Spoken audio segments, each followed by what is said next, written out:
Conservative media done right. You're listening to the SHR Media Network.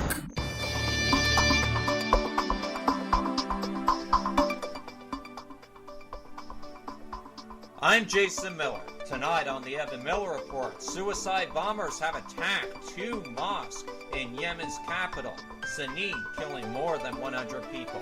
This as more than 20 people have been killed in two other suicide bomb attacks targeting Kurds in northeastern Syria. And House Speaker John Boehner is now heading to Israel as already strained relations between the White House and newly re-elected Israeli Prime Minister Benjamin Netanyahu hit a new low this week. I'm Jason Miller. You're listening to the Evan Miller Report for this Friday, March the 20th. And there's Corey Evan. Hello, Jay. A French couple had 5 dead babies in their home. How horrible. An FBI agent seems to have stolen heroin from an evidence facility in the city of marijuana. Got a kid? Got a Graco car seat? Listen to our business report. You won't want to miss out on what you gotta know. The largest ever payout on a wrongful conviction suit makes its way into the docket in lawsuits across America. And Jeremy Clarkson tells the BBC they're making a really big mistake. That's all on tap for this edition of your conservative news source. The Evan Miller Report starts now.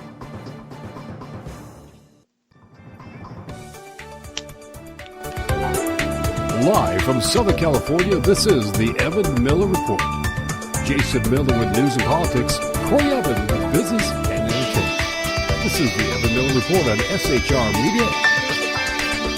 Here now, Jason Miller. And a very good evening on this Friday, March the 20th, 2015. I'm Jason Miller, along with Corey Evan in Los Angeles. Also coming up on tonight's program, a criminal probe now going into outgoing Congressman Aaron Schock.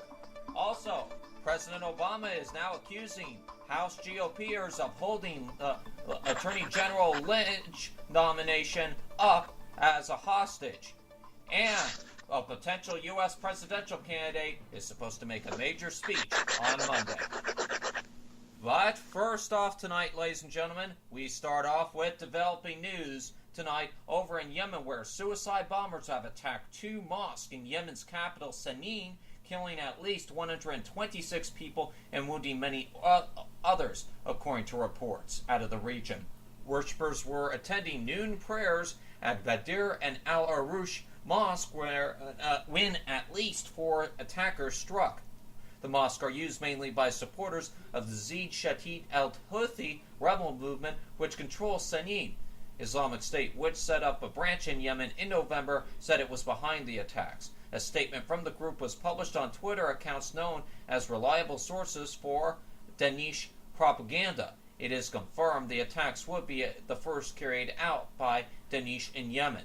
There are also severe tensions between the Houthi rebels and various powerful armed elements in Yemen, including militants from Al-Qaeda. Witnesses said 2 suicide bombers attacked the Badir Mosque in the south of Sana'a. One then entered the building and detonated his explosive device among dozens of worshippers, the witnesses added. Survivors then sought to escape through the main gates, where the second bomber was then waiting.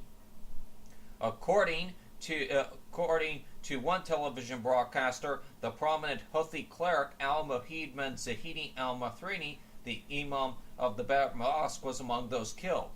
2 more bombers attacked the Al-Hustak Mosque in the north of the capital, with one detonating explosives near the entrance and the other near the mosque itself. Pardon me, ladies and gentlemen. Apologies about that. One worshipper said he was thrown about 6 feet by the blast. And, ladies and gentlemen, the following is a bit graphic, so if you have kids nearby, you may want to take them away from the radio set at this time. But one worshiper said, quote, "The heads, legs, and arms of the dead people were scattered on the floor of the mosque," Mohammed Al-Asini told the AP news agency, adding that the blood is running like a river. Mr. Onesi said those who were not killed by the explosion were seriously injured by the shattered glass that fell from the mosque's windows. The rebel-run Al-Marshi TV channel broadcast footage from inside the Al-Hashush mosque showing volunteers using bloody blankets to carry away many victims. Bodies were also lined up in the prayer hall. This, as more than 20 people were killed in twin bomb attacks over in northeastern Syria today, targeting Kurds marking Persia New Year, or Nowruz. Syrian state TV said the bombs exploded in the Al-Motif district of Hashaka, a largely Kurdish-controlled city. The Syrian Observatory for Human Rights said one of the attacks was carried out by a Daesh suicide bomber.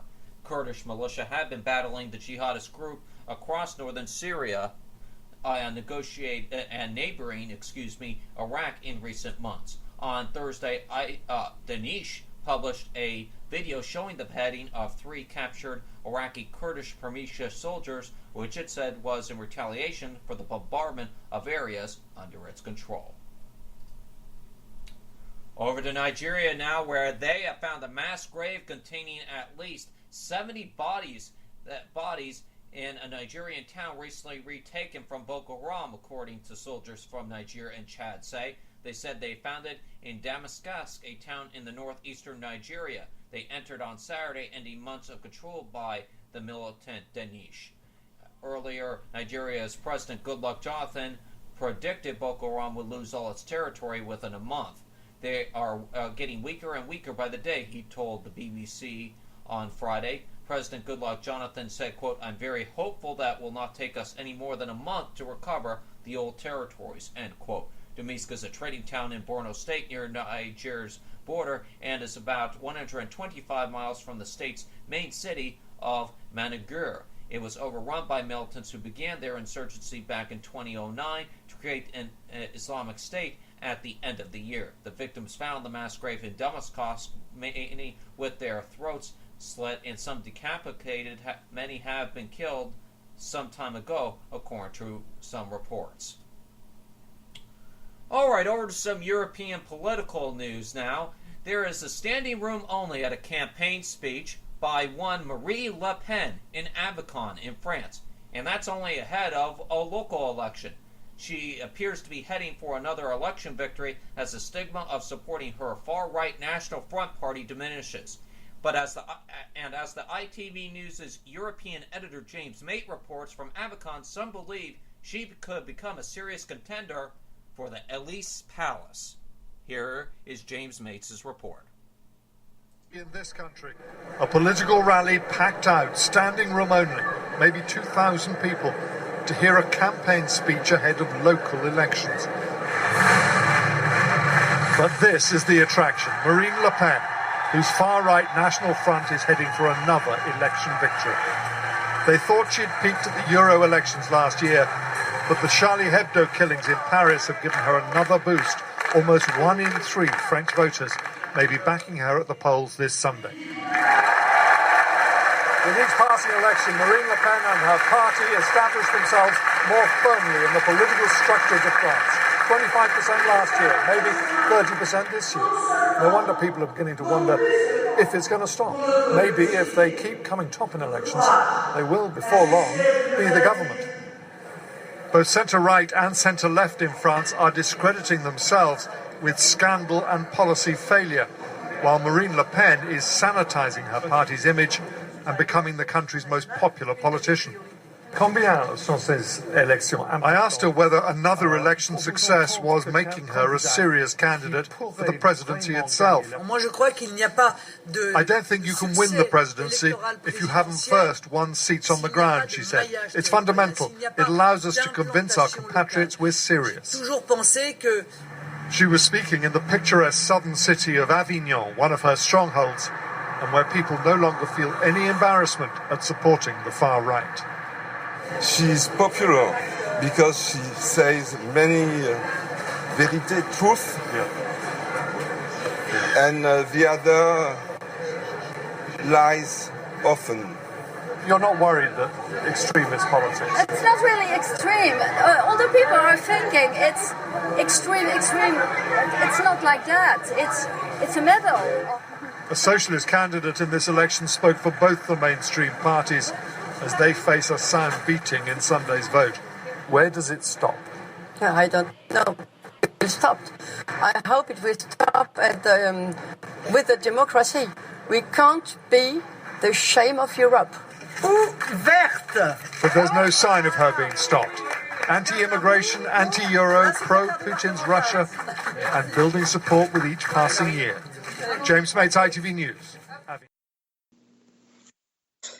Thank you, as always, James Mates from the ITV News, letting us know what's going on with the upcoming French president elections. Hopefully, she will be much better than Mr. Hollande. But at any rate, on to a story from India now, from the Xinhua News Agency. The death toll from a passenger train derailing Friday morning in northern India has risen to 30, while around 150 were injured, some in critical condition, said railway officials. The deadly incident took place when the engine and two coaches of the Dehradun Varanasi Janta Express, derailed near Bakrawan railway station in Uttar Pradesh state's Ray Bareli, some 50 kilometers from the state capital Lucknow. According to preliminary reports, the locomotive driver apparently overshot the signal and, as a result, the engine and two adjoining coaches derailed, according to railway spokesperson Anil Saxena in Delhi. After the incident took place, rescuers and villagers from nearby villages struggled to remove bodies crushed within the mangled coaches. Some bodies were pulled out from under the coaches. The toll could further rise as some of the missing passengers were still trapped in the overturned coaches, and some of the injured are fighting for their lives. 4 medical teams with doctors, paramedics, and first aid kits were rushed to the site. A total of 40 ambulances were also rushed to the site. Railways have ordered an inquiry and announced the compensation of $3,220 or 200,000 rupees for the next of kin of those killed in the accident. Indian Railway Minister Suresh Prabhu his grief over the loss of lives and announced setting up a helpline to assist the victims. Next up from the AP, 5 dead babies have been found in the home of a couple in the Bordeaux region in France, including 4 recovered from a freezer. The 5th infant, a boy born on Tuesday, was found in a freezer bag.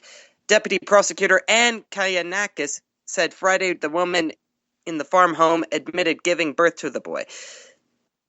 The woman's husband alerted police on Thursday, saying he'd found the dead infant. A search of the home turned up the 4 babies in the freezer. Autopsies are planned. The woman, who wasn't identified, was hospitalized for psychiatric tests after speaking briefly with investigators. Police are also questioning the husband. And Jay, I know you're anxious to get to Canada, but first I have to get your opinion on this. This absolutely disgusting. I mean, yesterday we heard of a cesarean section killing a woman's baby right here in the States, but for this to happen right on the heels of what's going on with the French elections, it's going to be interesting to see how the French president responds to this. Well, we don't know how the French president Hollande is going to respond to that. Haven't heard anything regarding that, but still disgusting to say the least. What is happening with people these days is beyond me. Thank you very much, Corey, on that. Corey with the latest on that train crash in India, and of course that tragic story about those babies over in France. Thank you very much for that. 2 Canadian men accused of plotting to attack a passenger train going from New York to Toronto have been found guilty on multiple terror charges. Reed Jazir and Shalib Eshinger were arrested in 2013 after a surveillance and undercover operation. Jurors spent 10 days in deliberations before returning guilty verdicts in 8 out of 9 charges. Prosecutors allege the 2 men spent months plotting to kill as many people as possible on the VIA railroad. Eshinger, who served as his own defense, told the court he only wanted to be judged by the Quran. Defense lawyers for Jazir argued he was not interested in extremism, was trying to extract money from Eshinger and an undercover FBI agent. The agent posed as an Egyptian-American real estate developer who had been radicalized and recorded 25 hours of conversations between him and 2 other men, according to CBC in Canada. Eshinger was studying for a doctorate at the National Institute for Scientific Research near Montreal, while Jazir reportedly worked as a customer service agent at a removal firm. All right, folks, it's time for the latest on the national news, and we're going to go ahead and send that over to Corey Evan up at the National News Desk in Los Angeles.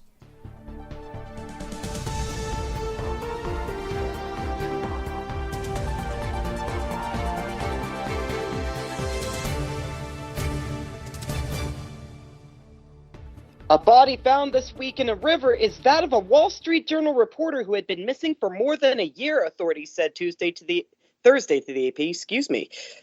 The body was positively identified as that of David Byrd, who was 55 when he disappeared in January of last year while taking a walk near his home in Long Hill Township, about 30 miles west of New York, according to Morris County prosecutor Frederick Knapp.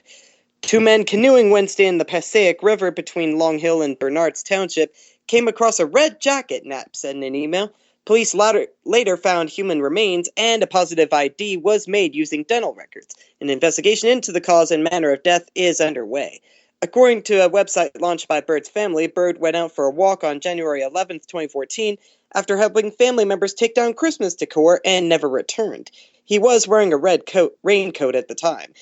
Dozens of law enforcement agencies, including local police and the FBI, were involved in the search for him over the last 14 months.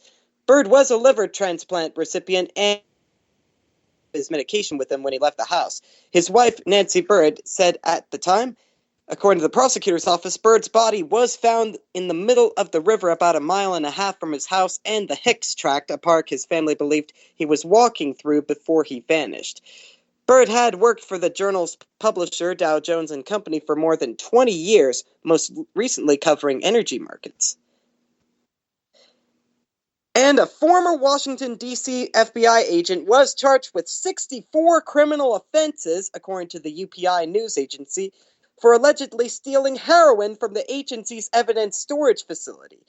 Matthew Lowry, age 33, faces charges of obstruction of justice, falsification of records, conversion of property, and possession of heroin for allegedly taking the bags of heroin out of storage and using some of it to get high. So, Jay, obviously this one from the city of marijuana. He then allegedly tried to cover it up by cutting the heroin and forging labels, the U.S. Attorney's Office in Philadelphia said. Lowry allegedly obtained the drug while working as a member of the Cross-Border Task Force, which is involved in large-scale drug investigations. Prosecutors said he signed out bags of the drugs using false pretenses in 2013 and 2014.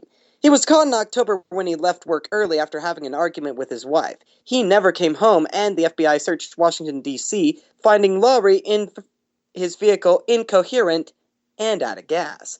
So great, not only is he high, he can't go nowhere because his car ain't got no juice. Yeah, he was taken to a fellow agent's apartment for the night, and agents found the heroin in his FBI-issued vehicle. Yeah, Jay thinks he passed too much gas, but at any rate, the agents found the heroin in his FBI-issued vehicle the next day when they were cleaning it. Should Lowry be convicted of the charges, he faces at least 7 years in prison, followed by 3 years of supervised release, and must pay fines up to $16 million. Imagine that, $16 million for a high of that caliber. I mean, honestly, you're working for the FBI and you don't think that you're going to get investigated? Good golly! Yeah. Anyway, Lowry's lawyer issued a statement Friday saying his client became addicted to pain medications after years of having ulcerative colitis. Oh, brother, quit using excuses, Mr. Lowry. You took the heroin and you got high off of it. He's an idiot. Yes, he is an idiot. And where else are idiots in New York but on Wall Street as well? Or East Coast, I mean to say. But yeah, let's take a trip up to Wall Street.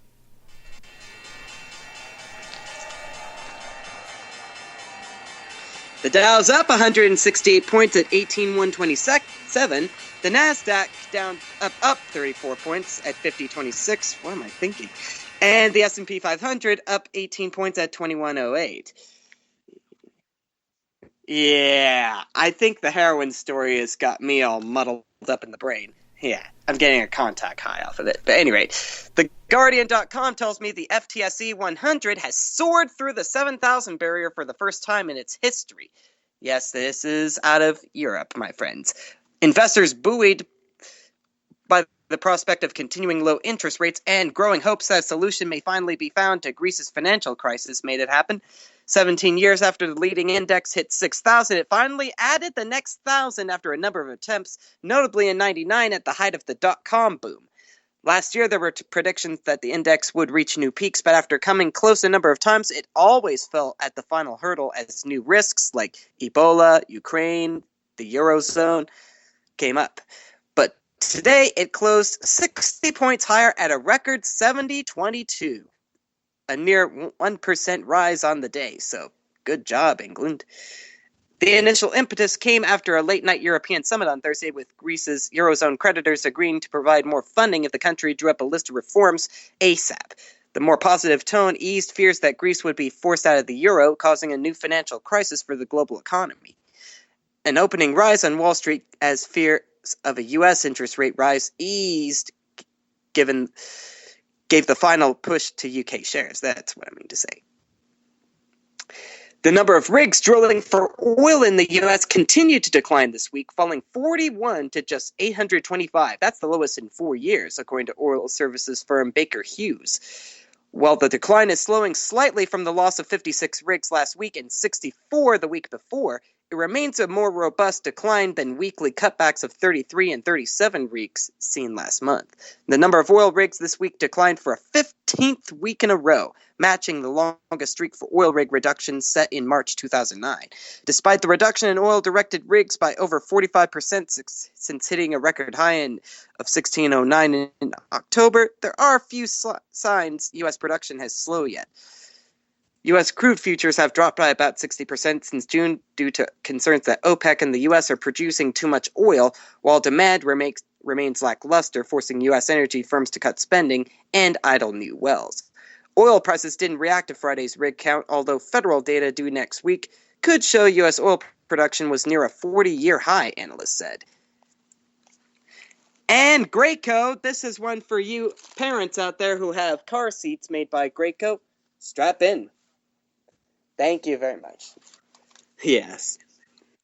At any rate, Graco has agreed to pay a $3 million fine to the government for being too slow to report complaints about difficulty opening car seat buckles.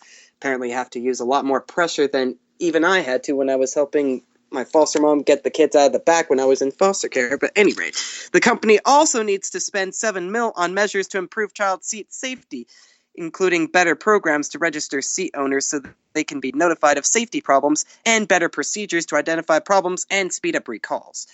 The fine stems from a NHTSA investigation into the company's behavior in the largest child seat recall in U.S. history.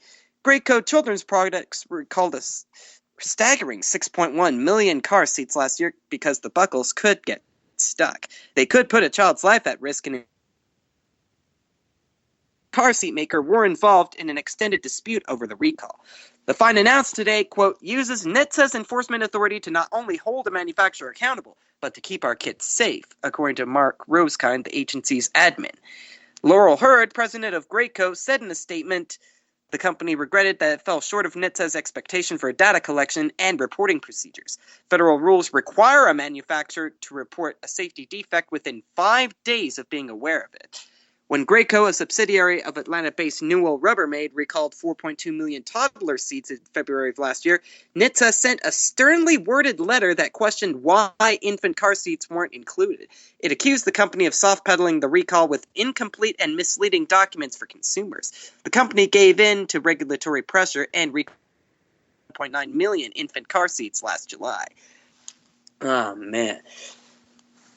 I feel for you parents out there having to deal with recalls like this, especially when you're just trying to get the kids to the daycare or the school so you can go to work.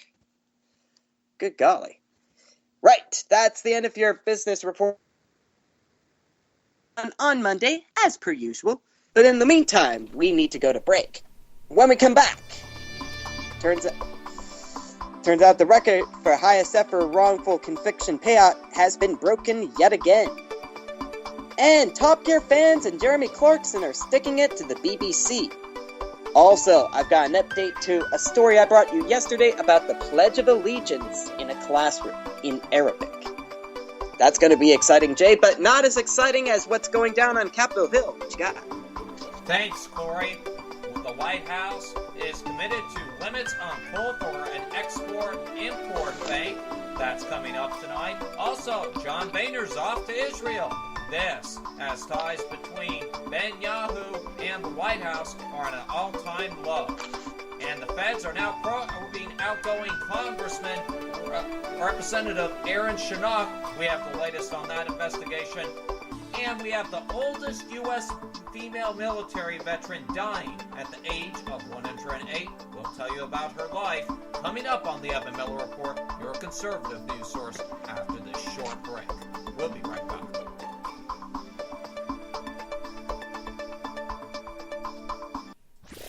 Conservative media done right. You're listening to the SHR Media Network. Is radio. Fact news. Fact news. Radio. Fact news. Fact news. Radio. Conservative media done right. You're listening to the SHR Media Network. How you doing? John Grant here. When I'm not slaving over a hot microphone on the 405radio.com Saturdays at 10 a.m. Eastern, I check out Sean and Clint here at Sackheads Radio. We all appreciate the best political bloggers, writers, and commentators. We either get them on our shows or we make fun of them, as it should be. So check us out live Saturdays at 10 a.m. Eastern or forever on the podcasts on the 405radio.com. This is Tammy Jackson, inviting you to join me on the Tammy Jackson Show every Tuesday night at 7 p.m. Pacific on the 405radio.com. Put down that remote and tune into the show that covers politics, guns and the Second Amendment, religious liberties, sanctity of life, the military, and more. I host newsworthy guests and work hard to be a conservative radio show that's not like all the others. So save Tuesday nights at 7 p.m. Pacific for me, Tammy Jackson, on the 405media.com.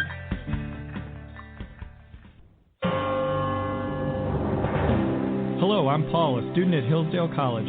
Here is my professor, Dr. Larry Arnn, on the separation of church and state. America's founders believed in the separation of church and state, in that the country was not to have an official religion or an official sect. But that did not mean that government was to be hostile to religion, or even indifferent to religion, as many today argue. In fact, America's founding document, the Declaration of Independence, includes both a reference to God as the author of the laws of nature and a confident assertion that human beings are endowed by their Creator with certain inalienable rights.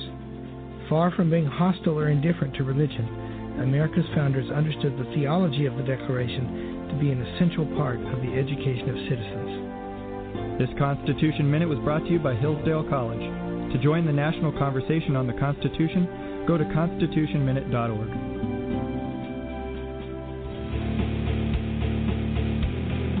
Hi, this is Rooster from Outcry Radio. Catch me here on Blog Talk Radio every Saturday night at 11 p.m. Eastern Standard Time, or follow my blog. Now, back to the Sackheads. Conservative media done right. You're listening to the SHR Media Network. At St. Jude Children's Research Hospital, our discoveries have helped drive the childhood cancer survival rate from 20% to 80%. And we share our research all across America. I'm 80% sure I'll spoil my kids. I'm 80% sure I'll break boys' hearts. I'm 80% sure we're chick magnets. 80%? I'll take those odds. Give thanks for the healthy kids in your life and give to those who are not. Go to stjude.org or shop wherever you see the St. Jude logo.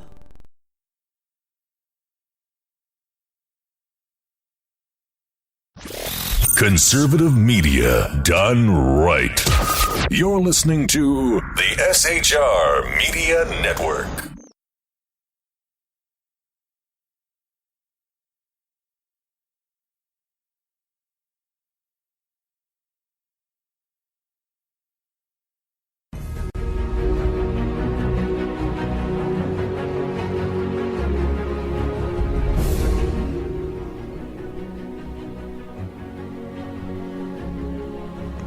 And we're back on the Evan Miller Report, and it's time for that time of the broadcast where we talk about the latest in our continuing battle against what, Corey Evan?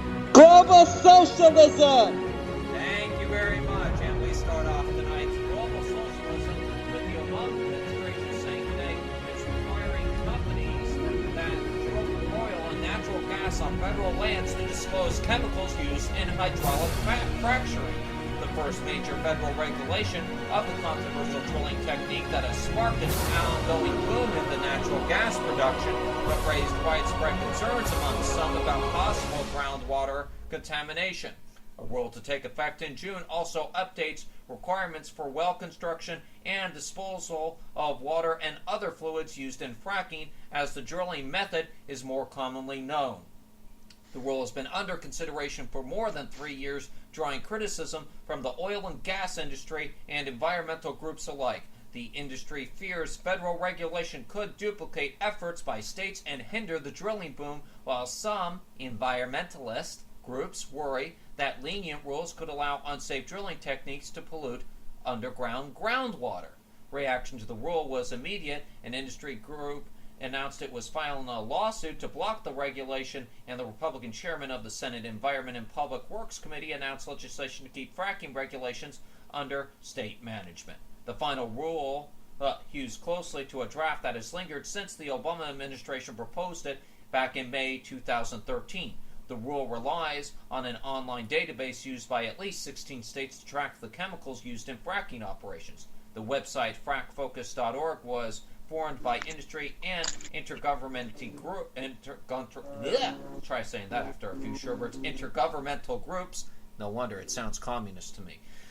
In 2011, and allows users to gather well-specific data on tens of thousands of drilling sites across the country. And the White House said also today it is ending government financing for the most coal-fired power plants overseas, a day after a bipartisan bill proposed overturning limits on coal-fired plant projects by the U.S. Export-Import Bank.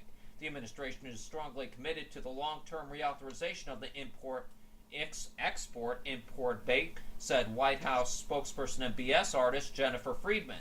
She also continued to say to Reuters and ITN, we are also fully committed to ending public financing for the most polluting power plants overseas, except in the poorest countries, and oppose language that would hinder implementation of the president's climate action plan, Friedman told reporters. Nothing like a little global warming BS on a Friday to start your weekend. Makes you want to take out those heartburn notification pills and just swallow a few of them, don't you think, Corey Evan? Has me wanting to reach for the pinball hammers and start hacking away. Ooh, speak of pinball hammers, looks like your pinball hammer got the attention of New York officials yesterday, and you got an update on a story you brought to us yesterday regarding the Pledge of Allegiance. Tell us more.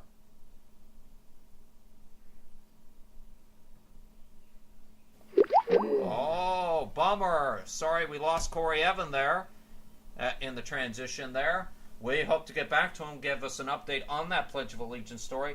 In the looks like we may have him back. So let's try this one more time. Test 1, 2, 3. I think the people in New York I can hear you. Ticked. Yeah, I think the folks who shut down San Onofre had something to do with that. And they're probably driving General Motors cars. Speaking of General Motors, they want to help curb teen crashes with a new system that lets parents monitor their kids' driving habits, even when mom and dad aren't actually in the car. PC World tells me that dubbed Teen Drive, the new system will debut in the 2016 Chevy Malibu,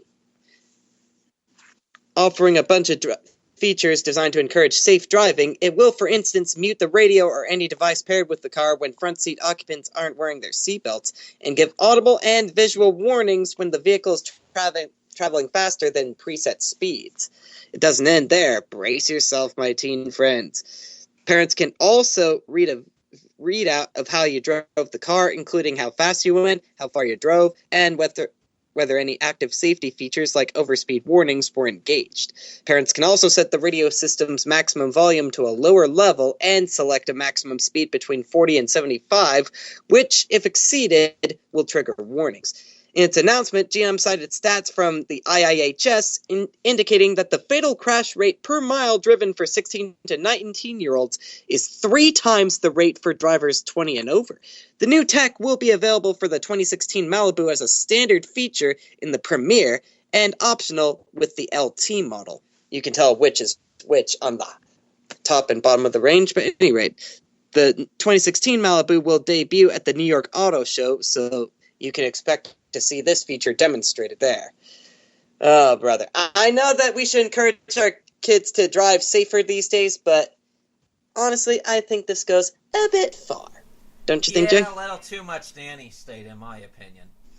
Yeah, and even though I'm not a fan of the public school system right now, I am proud of one New York State school for at least owning up to the fact that they did something that we consider socialist.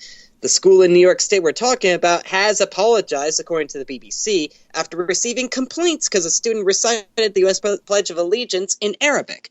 The school's foreign language department arranged for the pledge to be read in a different language each day for a week. Complaints were received from people who lost family in Afghanistan and from Jewish parents, an official said. Neither the U.S. nor New York State has an official language. The school district superintendent, Joan Carbone, told the Times-Herald Record newspaper that the Arabic pledge has, quote, divided the school in half, unquote, and that she had received numerous complaints. A statement from the district apologized to any students, staff, or community members who found this activity disrespectful and said the reading was intended to promote the fact that those who speak a language other than English still pledge to salute this great country. Really? Is that what I call a load of diversity BS or what? Sounds like it, now that you mention it. An Arabic-speaking student read the pledge during morning announcements at Pine Bush High in Pine Bush, New York on Wednesday. Officials said the school's foreign language department organized for the translations to be read in celebration of National Foreign Language Week. Many students reportedly shouted their disapproval during the recitation and later complained on social media. I bet they did. The principal made a school-wide announcement to explain why the pledge was read in Arabic and to apologize for those who took offense. Ms. Carbone said the pledge would only be read in English in the future. The school student leader, Andrew Zink, who's in charge of morning announcements, told the local newspapers that he knew the reading would attract controversy. But he permitted it to go forward because he believed it was the right thing to do. Quote, all Americans who value our nation's story of religious and ethnic diversity should be concerned of subsequent apology, said Sadia Khalike, a spokeswoman for the New York chapter of the Council of American Islamic Relations. Yeah, try saying that after one too many Coca-Colas. Yeah, I do get sugar highs. But at any rate, that's definitely something that you want to be aware of when schools try to set up these sort of things. Like, I understand wanting to read it in a foreign language each day of the week, but Arabic, that's rather sensitive, and we don't mean to be biased against religion, but there's a very good reason why we're very weary of Islam and Arabic states. And that's becoming increasingly clear, so need I say any more? No, sir. That sounds like that's the brief on the Global Socialism segment. Of course, you got your little famous tagline, so let's hear it. Yes! So, what will Big Brother come up with to spy on us next? How much longer will we have to fend off terrorism on our home turf? And Nickelodeon? Who is that mysterious Belgian guy, anyway? Stay tuned for developments in our continuing battle against global socialism. All right, Corey Evan ending tonight's segment of global socialism here on the Evan Miller Report. All right, folks, we're going to take a short break, and when we come back, I'll have the latest out of the D.C. Beltway tonight, including President Obama going after the GOP once again over the GOP holding up the nomination of his Attorney General candidate, Lynch. That's coming up in 60 seconds. Don't go away. In a moment, cancer changed our lives forever. We were told nothing could be done to enjoy these final moments together. But in that moment, when all seemed lost, St. Jude Children's Research Hospital gave us hope. Because at this moment, St. Jude Children's Research Hospital is saving lives with pioneering research and care. We're changing the way the world treats childhood cancer by sharing our discoveries with doctors and scientists everywhere. And we'll never have to pay St. Jude for anything, ever. At this moment, she wants to be in her own bed. I want to be back at school with my friends. I want to be outside playing. Please take a moment and join St. Jude in finding cures and saving children. Visit stjude.org. Conservative media done right. You're listening to the SHR Media Network.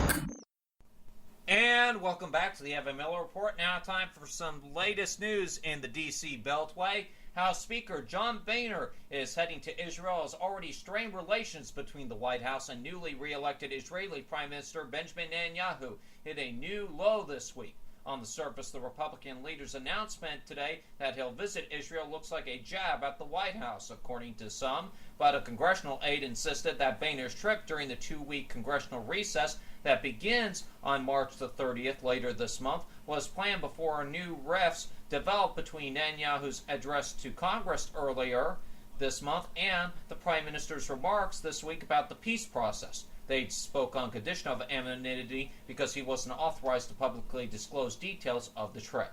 Meanwhile, President Obama bristled when Boehner invited Netanyahu to address U.S. lawmakers, as I stated earlier this month, about his fears that an emerging nuclear agreement with Iran's path to nuclear weapons would be put in jeopardy.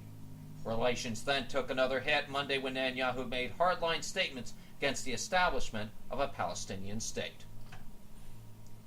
The FBI office in Illinois' state capital has opened a criminal investigation aimed at outgoing Congressman Aaron Shanok, and a federal grand jury will hear testimony in the case as early as next month.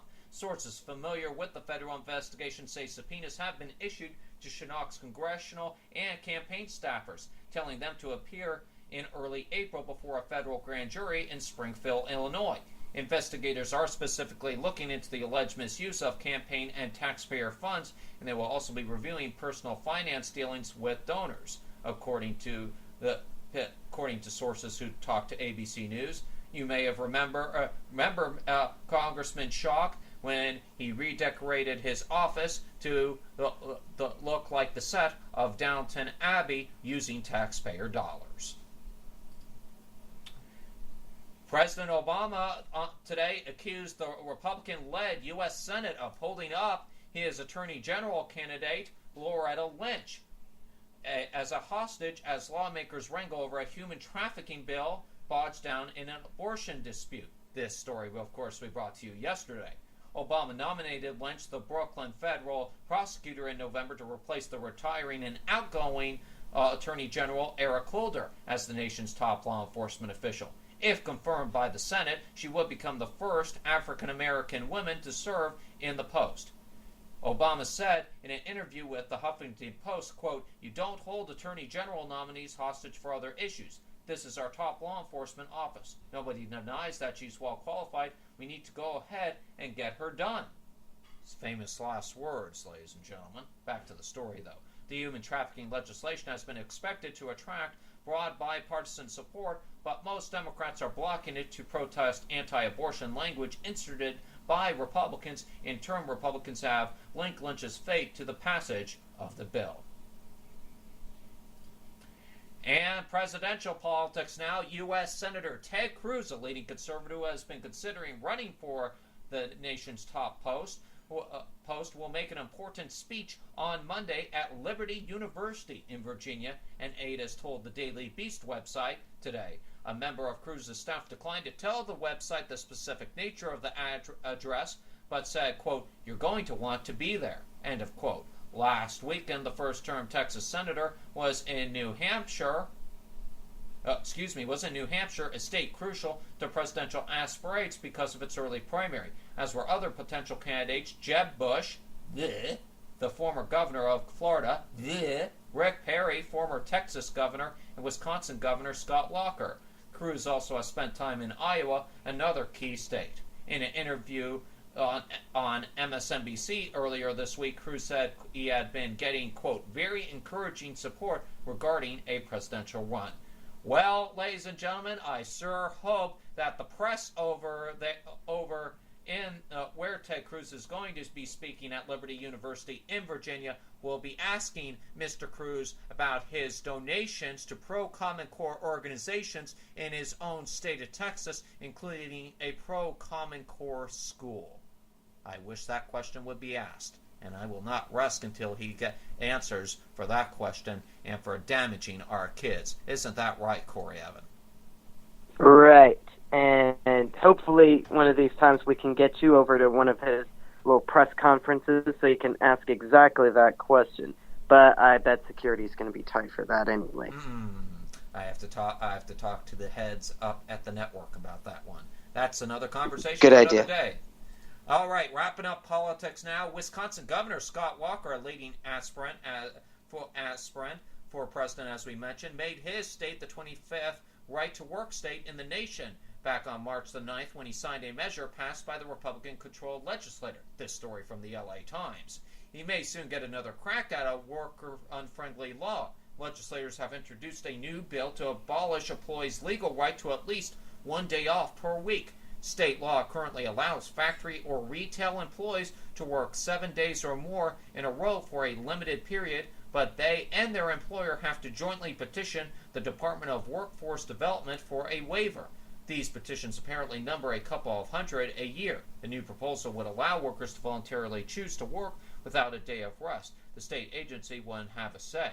It can't be a secret what voluntarily really means in this context, Marquette University law professor Paul Sedee told The Nation.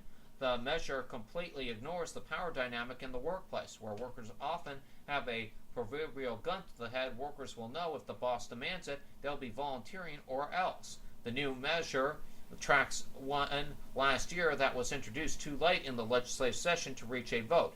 And as the Milwaukee Journal Centennial reported at the time, it came directly from the wish list of the Wisconsin Manufacturers and Commerce, the state's biggest business lobbying group. According to the newspaper, the measure's sponsors at first said they had heard from businesses with employees who wanted to work the additional time. Under questioning one sponsor, Republican State Representative Mark Moran acknowledged that he had met only with representatives of the business lobbying group. Walker hasn't said whether or not he would sign the bill, but he hasn't spoken out against it either, nor did he when it was introduced last year.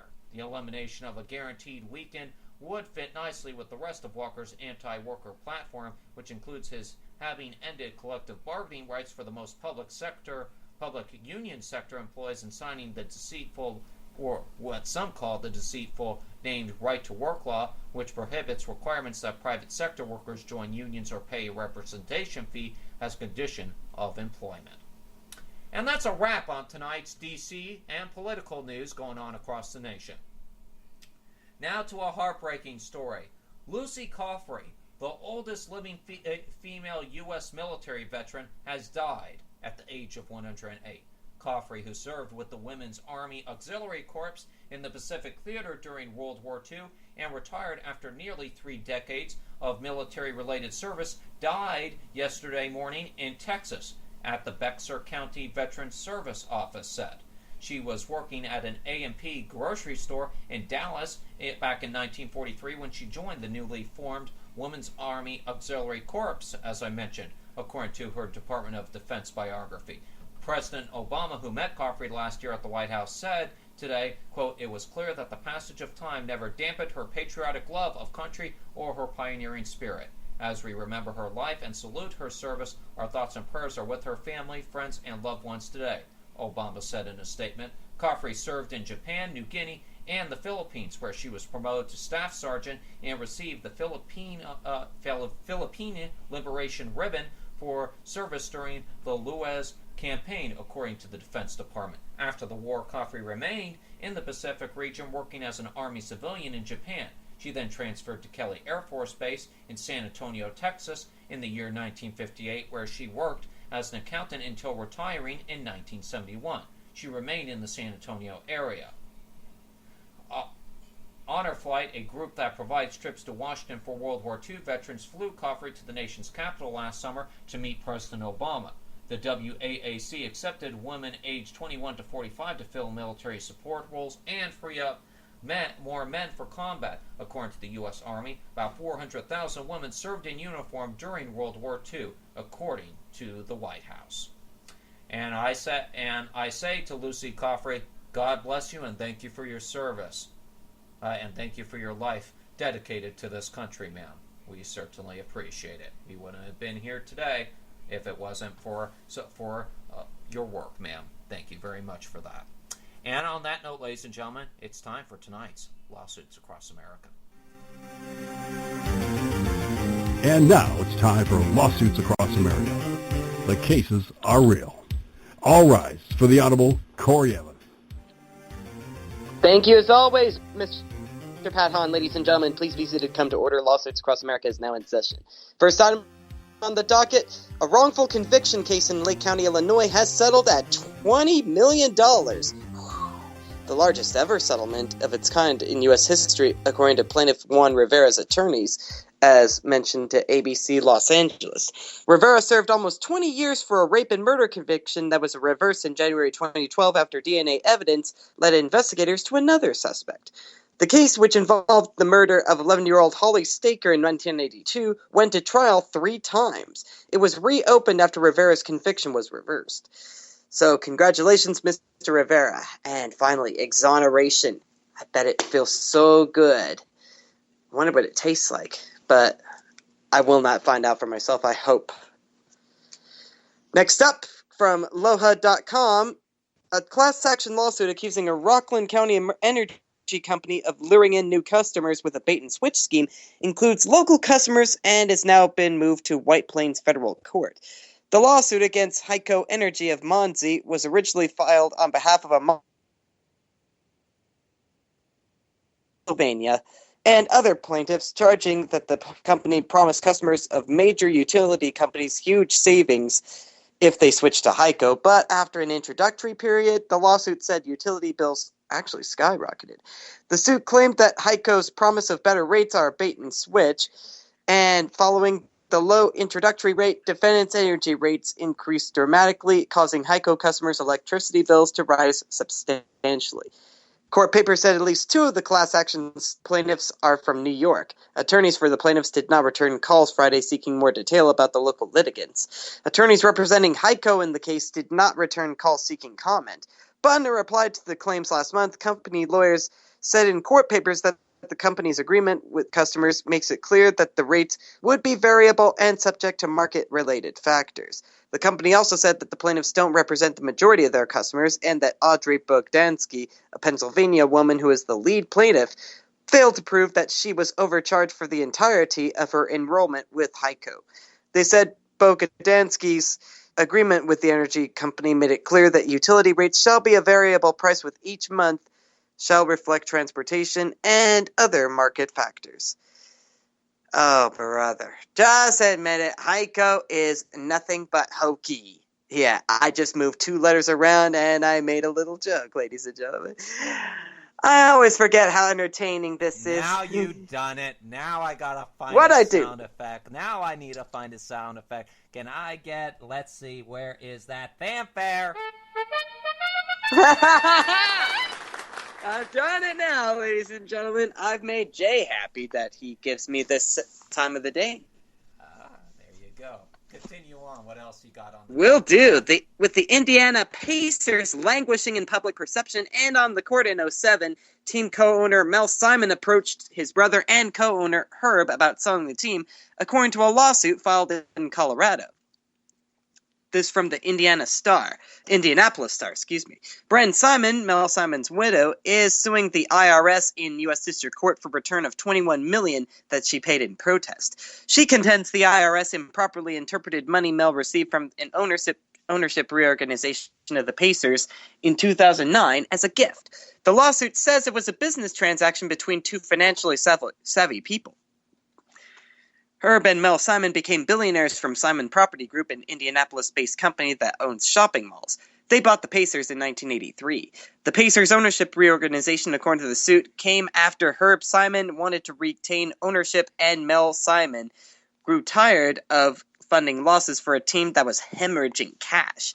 The lawsuit says the team's 2004 brawl at a game in Detroit where players entered the stands to confront fans started the franchise's financial troubles. It mentioned subsequent player arrests as causing the team to become a civic and family embarrassment. In 2009, after 2 years of wrangling, Herb and Mel Simon agreed that Mel would not have to fund losses and would be released from personal guarantees. The agreement also addressed any possible sale of the Pacers. Mel Simon died later that year. In December 2013, the IRS notified Bren Simon that she owed the taxes on half of the $83 million that Mel Simon received at the time of the reorganization. In January of this year, the IRS denied her request for a refund. And if I get any more details on this case, I'll bring them to you in a future item on the docket. Until then, I'm Corey Evan, declaring today's Lawsuits Across America case dismissed. Thank you for putting up with me. Corey Evan with the ever-entertaining Lawsuits Across America. Thank you very much for that. All right, folks, and I hope I've got this little file in here. I'm still waiting for this. No, we don't, but on that note, let's go ahead and... I'm guessing QWERTY's had a tummy ache again. Yes, a little bit, but you can still go on with your entertainment report. Good idea. Under fire, Top Gear presenter Jeremy Clarkson has spoken out about his suspension at a charity event, where he suggested, in an expletive-laden speech, that the BBC has made a big mistake in its handling of his infamous fracas with a producer. He is quoted as saying, quote, "You know, the BBC has themselves, and so who gives a... It was a great show, and they it up," he says. Yeah, I know. Supporters of suspended Top Gear presenter Jeremy Clarkson have presented the BBC with a petition signed by almost 1 million people as new video footage of him cursing and hitting out at his BBC bosses emerged. And as I last heard from Jason here, he was telling me before the show went on that apparently the BBC are now considering terminating him. This is true. Very true. Ah, man. And if they... My sources in London. Yeah, and if they do fire Clarkson, who will they get to replace him on Top Gear? Hopefully not Piers Morgan, because that would guarantee another cancellation. Sounds disturbing. We'll keep you posted on that story for sure. Ah, good. Yeah, thanks for bringing this to my attention, Jay. Any rate, LA Judge Ronald S. Cohen has sided with the prosecution and set rap mogul Marion Suge Knight's bail at at $25 million during his bail review hearing on Friday. Knight collapsed after the hearing and was taken to the hospital. The result, his attorney Matt Fletcher suggested of Knight's inability to get proper treatment in jail as he suffers from diabetes. Knight allegedly ran over 2 men in a Compton parking lot in January while out on bail in another case. Terry Carter died as a result of the incident, and the other, Clay Danielle Sloan, suffered serious injuries. He's charged with murder, attempted murder, and 2 counts of hit and run, and an allegation that he committed a serious and violent felony while on bail in another pending case. If convicted, Knight faces life in prison. And Orange is the New Black has been sentenced to a hard time at this year's Emmys. According to the New York Daily News, a panel for the TV Academy ruled that the hit Netflix prison series would be classified as a drama for award consideration, pitting it against a much tougher field that it faced as a comedy, Variety first reported. The streaming service filed unsuccessfully for a waiver from the new rule that labeled 1-hour shows as dramas and half-hour shows as comedies. Don't you think that's a little bit too general, Academy? Yeah, I think so. Yeah. Anyway, critics had previously slammed the Academy for allowing Orange is the New Black to compete as a comedy, especially since the gritty show notched a category Best 12 nominations at last year's Emmys. The series won 3 honors, including Outstanding Guest Actress in a Comedy Series for Uzo Aduba. But, of course, that will come up in a future report, specifically about the Emmys coming up. And opening this week at the box office, it's Insurgent with Shailene Woodley and Theo James, and The Gunman with Sean Penn and Idris Elba, and Do You Believe with Mira Sorvino and Sean Astin, none of which the critics say is worth your money this week. But certainly Cinderella has been well worth the money, at least to all the moviegoers at the box office this week. It brought in $67.9 million and is most likely by the end of this weekend going to get close to making its budget, if it hasn't already. Run All Night is second place with $11 million with Liam Neeson, and Kingsman: The Secret Service clinging on to dear life at number 3 with $6.2 million. That's what I got for you in entertainment, folks. Hope to entertain you again tomorrow on the SHR Weekender. And this time around, since we're going into spring, I've got a few interesting finds in terms of spring cleaning that I want to bring you. So be sure to tune in tomorrow for the SHR Weekender, 3 Eastern, noon Pacific, right here on shrmedia.com. Hopefully, Sackhead Sean has put the Weekender on the iHeartRadio app by now. I'll get on him about that. Yeah, we'll make sure about that. And speak of which, if you missed any of tonight's Evan Miller Report, you can look for that on iHeartRadio.com. Search The Evan Miller Show. You can also look for the link nightly on our Facebook page, facebook.com/The Evan Miller Report. And ladies and gentlemen, since it is 9 in the East, 6 Pacific in the West, it's Friday. And what better way to say Friday than, thank God it's Friday!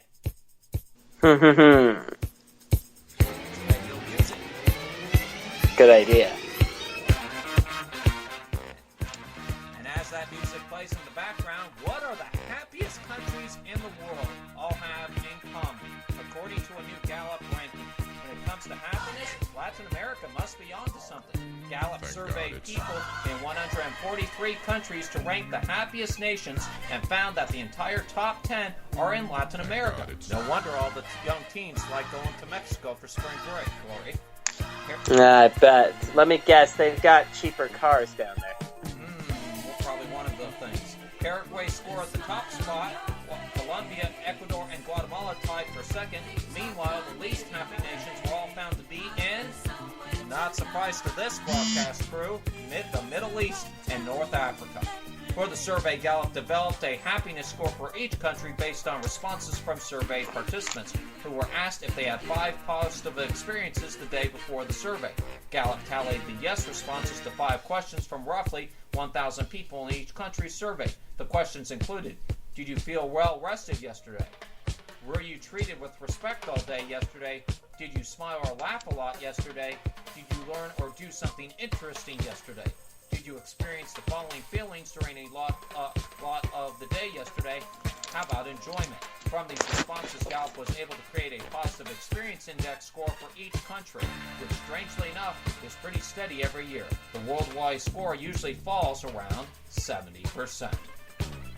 And on that note, ladies and gentlemen, that is the Evan Miller Report for this Friday, March the 20th, 2015. I'm Jason Miller. And I'm Corey Evan. Don't forget to follow us on Facebook. What he meant to say, ladies and gentlemen, don't forget to follow us tweet on... Okay, there he is. Let's see if he can try again. One more time, Corey.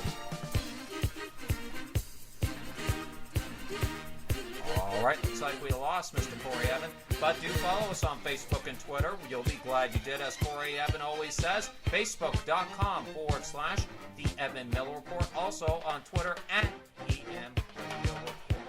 For Corey Evan, I'm Jason Miller saying so long. Coming up before the end of the broadcast is the National Weather Forecast with Darren Bent of the Met Office. But for all of us here, have a great night.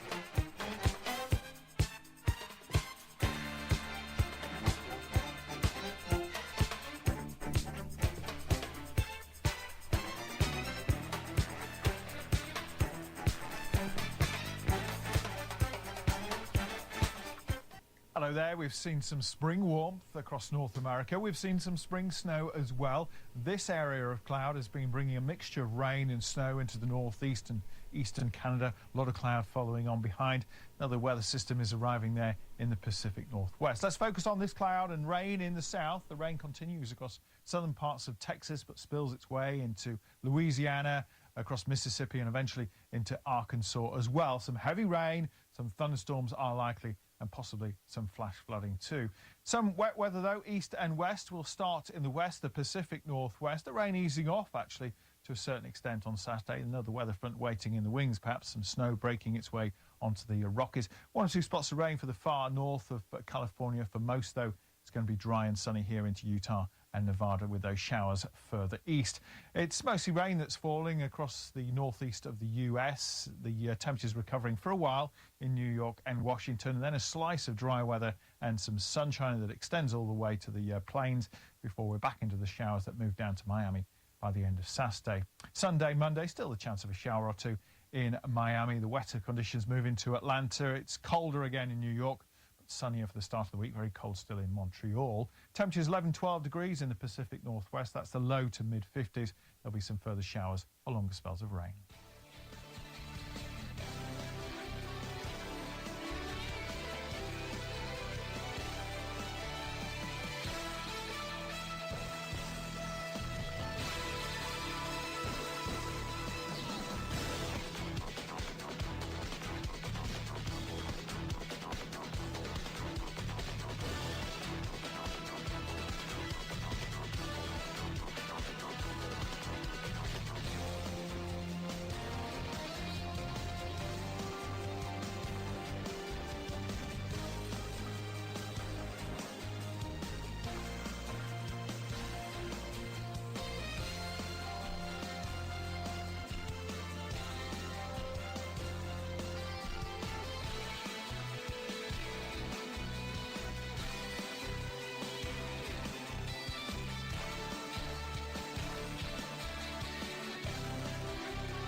Conservative media done right.